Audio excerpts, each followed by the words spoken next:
मरीज बनकर डीएम पहुंचे, जिला अस्पताल किया गोपनीय निरीक्षक मचा हड़कंप। बरेली के जिला अस्पताल में जिलाधिकारी मरीज बनकर पहुंचे, जिला अस्पताल का किया गोपनीय निरीक्षण, मिली कई कमियां, जिला अस्पताल में मच हड़कंप। जिलाधिकारी अविनाश सिंह ने आज अपनी प्रशासनिक टीम के साथ जिला अस्पताल का गोपनीय निरीक्षण किया। अपने निरीक्षण में उन्होंने पर्चा काउंटर पर लगी भीड़ को देखकर व्यवस्थाएं दुरुस्त करने के निर्देश दिए। उन्होंने कहा कि लंबी लाइन में मरीजों को कोई परेशानी नहीं होना चाहिए। दवा वितरण कक्ष में जाकर उन्होंने भी लंबी लाइन को देखा। कहा कि व्यवस्थाएं दुरुस्त होना चाहिए, जल्द से जल्द मरीज को दवा मिले ताकि वह समय से अपने घर जाए और दवा का इस्तेमाल करें। लंबी भीड़ नहीं होना चाहिए। अल्ट्रासाउंड को लेकर मरीजों के लंबा समय दिया जा रहा है, उसको ठीक कराया जाएगा। डीएम ने इमरजेंसी वार्ड का निरीक्षण किया। ओपीडी में सभी डॉक्टर बैठे मिले। उन्होंने कहा कि डॉक्टर के जो दिन निर्धारित है उसकी नेम प्लेट बाहर लगना चाहिए। जांच में भी कोई समय नहीं लगना चाहिए। बहुत जल्दी हम एक बड़ी मीटिंग करने जा रहे। जिस तरह दिल्ली और गाजियाबाद के अस्पताल में व्यवस्था है, वैसी व्यवस्था बरेली के अस्पताल में भी होना चाहिए। 300 बेड का मेन निरीक्षण किया और उसमें पीपीपी मॉडल के आधार पर उसको चलाया जाएगा। जिला अस्पताल में मरीजों के तीमारदानों को बैठने की भी संबंधित व्यवस्था की जानी चाहिए।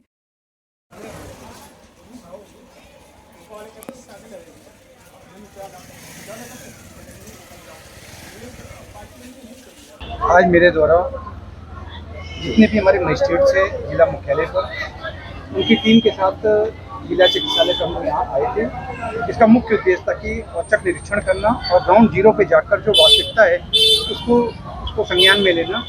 और ये हमारे साथ हमारे चारों जो एडीएम साहबान हैं, इसके अलावा जितने भी हमारे एसीएम, सिटी मजिस्ट्रेट, अन्य जो हमारे एसडीएम हैं, वो सभी लोग इस निरीक्षण में साथ में थे। हम लोग अलग अलग बदल पे थे। कुछ चीज़ों में यहाँ पर भी दिक्कतें थी, जैसे कि सबसे पहले तो जो पर्चा बनाने वाली लाइन है उसमें बहुत ही ज़्यादा भीड़ थी और उसको हम कोशिश करेंगे तत्काल इसको जो है कुछ 2 जगह पर्चे बने, जिससे कि जो जनसामान्य जो पब्लिक आ रही है उसको जो दिक्कतों का सामना ना करना पड़े। इसके अलावा जो महिलाओं के जो चिकित्सालय वहाँ पर जाकर कुछ कमियाँ थी, वहाँ पर भी जाके देखा गया तो पर्चा बनाने की लंबी लाइन लगी हुई है। पूछने बताया गया कि कोई कंप्यूटर ऑपरेटर छुट्टी चले गए, फिर प्रिंटर खराब हो गई, इस तरह की बातें कही गई। निश्चित रूप से हम इसको दिखवाएंगे कि व्यवस्थाएं पूरी तरह से चाक चौबंद होनी चाहिए।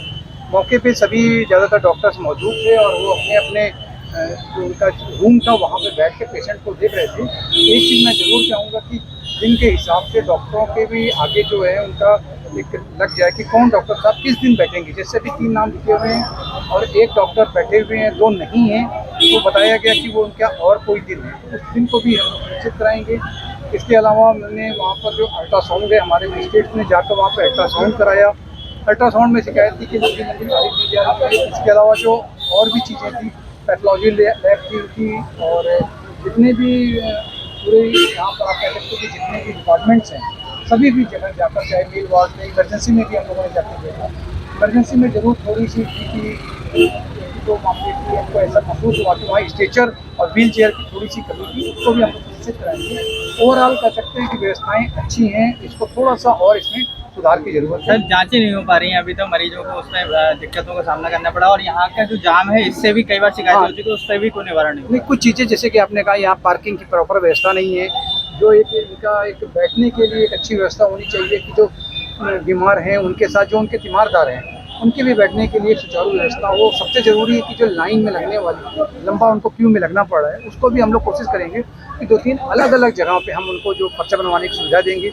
जो आपने कहा कि जो एक पैथोलॉजी लैब है जिसमें टाइम लग रहा है, अल्ट्रासाउंड हुआ, ईसीजी हुआ, ये जितनी भी चीज़ें हैं इसमें एक व्यवस्था को कह सकते हैं कि अच्छी व्यवस्था है, लेकिन हमको इसको मुकम्मल तौर पे पूरे सुनिश्चित करना है कि 100% सारी व्यवस्थाएँ ओके रहें। तो निश्चित रूप से यही इसी के उद्देश्य से हम लोग आज अचानक यहाँ पर आते तो निरीक्षण कर रहे हैं। कई जगह कोरोना के मरीज भी मिले हैं, उसको लेकर किस तरीके के दिशा निर्देश आपकी तरफ? देखिए, एक उद्देश्य आज की विजिट का वो भी था कि हम अपनी कोरोना की तैयारियों को एक बार देख लें। इसी संबंध में आज कल में मैं एक बड़ी मीटिंग बुला रहा हूँ, जिसमें जितने भी हमारे डॉक्टर साहबान हैं या इससे जुड़े हुए जितने हमारे ऑफिशियल्स हैं, जितने भी हमारे ऑफिस सुपरिटेंडेंट हैं जो हॉस्पिटल्स के, उन सबको बुलाकर हम लोग एक बैठक कर दे रहे हैं, जिससे कि जो अभी इस वक्त कुछ चीज़ें कुछ दिल्ली या गाजियाबाद में दिखाई दे रहा है उसके हिसाब से हम अपनी तैयारियों को पहले से कर लें, जिससे कि टाइम पे अगर मान लीजिए कोई वेव आती है तो कोई दिक्कत ना हो। सर जनसहयोग को लेकर 300 बेड का हॉस्पिटल भी सर कोविड के लिए बनाया गया था पहले, जब उसको भी इस बार प्रयास किया जाए। हाँ, अभी 300 बेड का हॉस्पिटल मैंने सीएमओ साहब के साथ, वहाँ के सीएमएस साहब के साथ पूरी उसकी विजिट किया है और हम लोग के उसमें ध्यान में है। और निश्चित रूप से जो हम लोग एक कोविड को लेते हुए भी एक तैयारी रखना चाहते हैं, पूर्व तैयारी कर सकते हैं जिसको है, उसी के उद्देश्य से यहाँ भी विजिट किया गया। 300 बेड हॉस्पिटल में भी और भी कहीं जरूरत होगी तो हम लोग उसको पूरी तरह से पहले से तैयारी कर लेना सर चाहते हैं। कोरोना को लेकर क्या अपील करेंगे लोगों से, जिस तरीके से पैर पसार रहा है बरेली में, इसका इफेक्ट ना देखने को जो कि देखिए, मैं सभी से कहना चाहूँगा कि जो हमारी सम्मानित नागरिकगण हैं कि वो जो कोरोना प्रोटोकॉल का पूरी तरह से पालन करें और जो उसमें बताई गई थी जो चीज़ें, एक सेफ डिस्टेंस में रहें और तो जो आपका मास्क है उसका इस्तेमाल करें और समय समय पर जो भी एडवाइजरी जारी होगी उसके संबंध में हम आपके प्रिंट मीडिया और इलेक्ट्रॉनिक मीडिया के माध्यम से जन सामान्य को अवगत भी कराते रहेंगे।